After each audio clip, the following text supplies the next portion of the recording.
गुरु प्यारी साध संगत जी, आप सभी को प्यार भरी राधा स्वामी जी। प्यारी साध संगत जी, चलिए हम अपने महाग्रंथ को कंटिन्यू करते हैं। और आज का अपना शीर्षक है बड़े महाराज जी को अपनी मोटरसाइकिल से अंटा आश्रम ले जाना।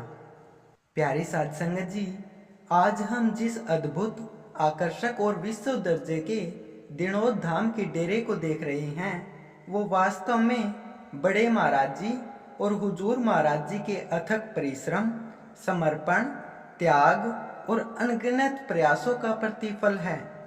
संगत आज जो राधा स्वामी दिनोद के आश्रमों में आधुनिक सुख सुविधाओं का लाभ उठा रही है, वह करीब 50 वर्ष पूर्व बड़े महाराज जी और हुजूर महाराज जी के साझे दृष्टिकोण और हृदय की गहराई से आई इच्छा का परिणाम है। उस समय इस प्रकार के डेरे और संगठन तथा सत्संग आयोजन की कल्पना करना वास्तव में एक चुनौतीपूर्ण विचार था। एक समय था जब इस सपने को दिल में संजोए बड़े महाराज जी को सत्संग देने के लिए अकेले पैदल ही एक गांव से दूसरे गांव तक यात्रा करनी पड़ती थी। कुछ समय बाद उनके इस संघर्ष में हुजूर साहब जैसे धीर और समर्पित गुरुमुख का साथ प्राप्त हुआ। उनके आश्रम में आगमन के बाद बड़े महाराज जी अपनी सभी सत्संग यात्राएं, चाहे वो निकटवर्ती जिलों में हो, दूसरे जिलों में हो या विदेश यात्राएं हो, हुजूर साहब को सदैव अपने साथ ले जाते थे। बड़े महाराज जी का हुजूर साहब पर अटूट विश्वास था। आश्रम परिश्रम में गाड़ी आने से पहले बड़े महाराज जी को आसपास के सत्संग आयोजनों में हुजूर साहब पहले अपने स्कूटर पर और बाद में अपनी बाइक पर ले जाया करते थे। आजकल जब भी हुजूर महाराज जी सत्संग देने जाते हैं, उनके साथ आमतौर पर 15 से 20 गाड़ियों का एक विशाल काफिला होता है, जिसमें उनके भक्त और सेवादार उनकी गाड़ी के पीछे पीछे चलते हैं। इतने बड़े काफिले और लाखों सेवादारों के होने के बावजूद हुजूर साहब अभी भी हर सत्संग में खुद ही गाड़ी चलाकर जाते हैं।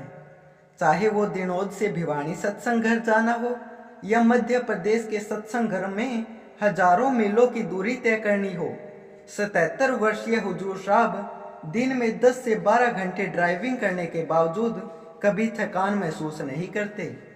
जब सेवादार उनसे उनके इस असाधारण और प्रेरणादायक उत्साह के स्रोत के बारे में पूछते हैं, तो हुजूर महाराज जी अपनी इस शक्ति का श्रेय अपनी युवावस्था में किए गए गुरु सेवा को देते हैं।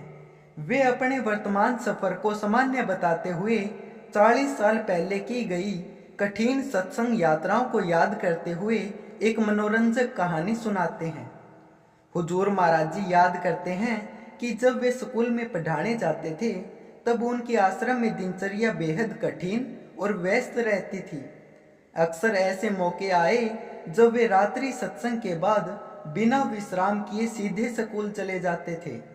एक बार ऐसा अवसर आया जब हुजूर महाराज जी पिछले दिन के रात्रि सत्संग के बाद सीधे सुबह अपने स्कूल की ड्यूटी पर गए, और जब शाम को वापस आए तो बड़े महाराज जी उन्हें तैयार मिले और उन्होंने कहा कि अब उन्हें अंटा आश्रम जाना है।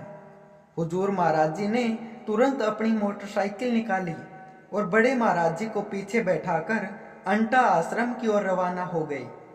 दिनोद से अंटा तक मोटरसाइकिल से यात्रा करने में लगभग 3 घंटे लगते थे।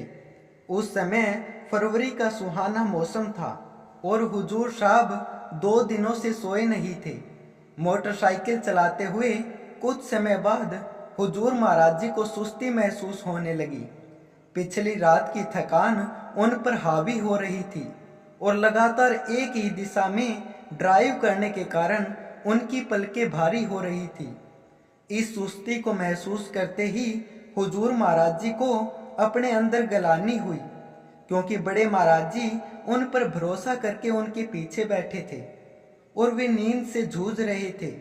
इसी चिंता में डूबे हुए उनकी आंखें एकदम से मीच गई। हालांकि यह क्षणिक था, पर हुजूर साहब को नींद का झोंका आया था। अब हुजूर महाराज को घबराहट हुई, क्योंकि दिन ढल चुका था और वे आधे रास्ते पर थे।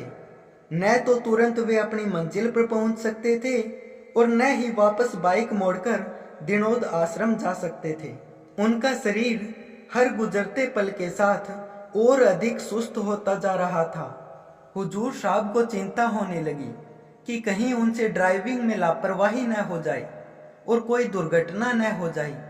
नींद को दूर करने के लिए हुजूर साहब ने अपनी बाइक के साइड स्टैंड पर अपने पैरों को मारना शुरू कर दिया ताकि दर्द से उनकी आंखें खुली रही और वे फिर से नींद में न डूब जाएं।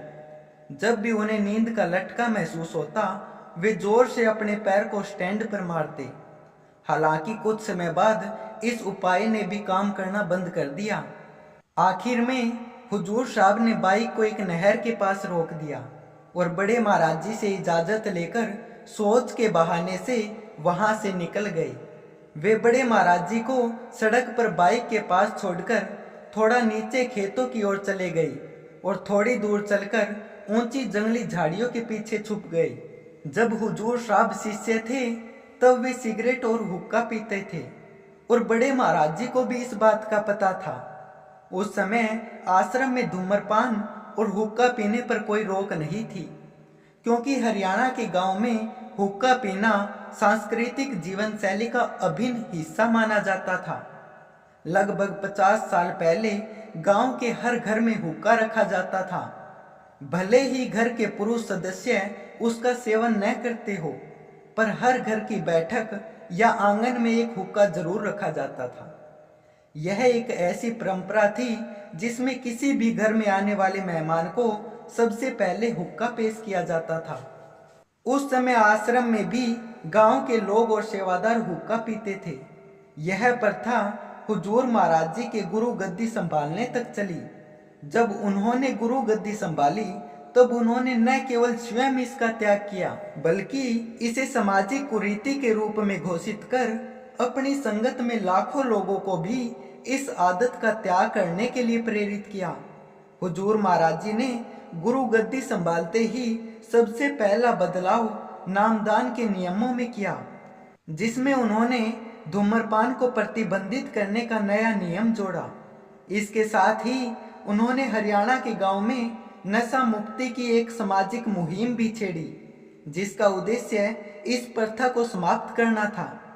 जैसा कि पहले बताया गया था, हुजूर साहब जाकर झाड़ियों के पीछे छिप गए। वहां उन्होंने अपनी जेब से एक सिगरेट निकाली, उसे जलाया और जल्दी से पी लिया।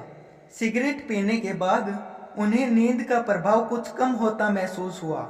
उसके बाद उन्होंने पास की नहर में कुछ देर तक चेहरा धोया और कुल्ला किया। इसके बाद वे जल्दी से बड़े महाराज जी के पास वापस आए और यात्रा फिर से शुरू की।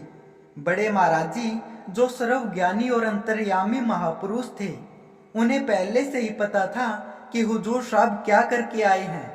फिर भी उन्होंने हुजूर साहब से छेड़खानी करते हुए पूछा, क्या हुआ मास्टर, थक गया था क्या? काफी देर लगा दी। हुजूर साहब जो शर्मिंदा हो गए थे जल्दी से बोले, नहीं महाराज जी, बस बहुत देर से शौचालय नहीं गया था। प्यारी साध संगत जी, अंततः हुजूर साहब ने अपनी हिम्मत और दृढ़ता से बड़े महाराज जी को सुरक्षित रूप से अंटा आश्रम पहुंचाया। इस घटना के बाद जब भी कोई लंबी यात्रा पर जाने का अवसर आता, बड़े महाराज जी अक्सर हुजूर साहब को हल्के मजाक में कहते, जा मास्टर, अपना सोच वगैरह का काम करा, कभी फिर सफर के बीच में गाड़ी रोकनी पड़ जाए। प्यारी साध संगत जी, कल फिर यहीं से हम अपने महाग्रंथ को कंटिन्यू करेंगे। तब तक आप सभी को प्यार भरी राधा स्वामी जी।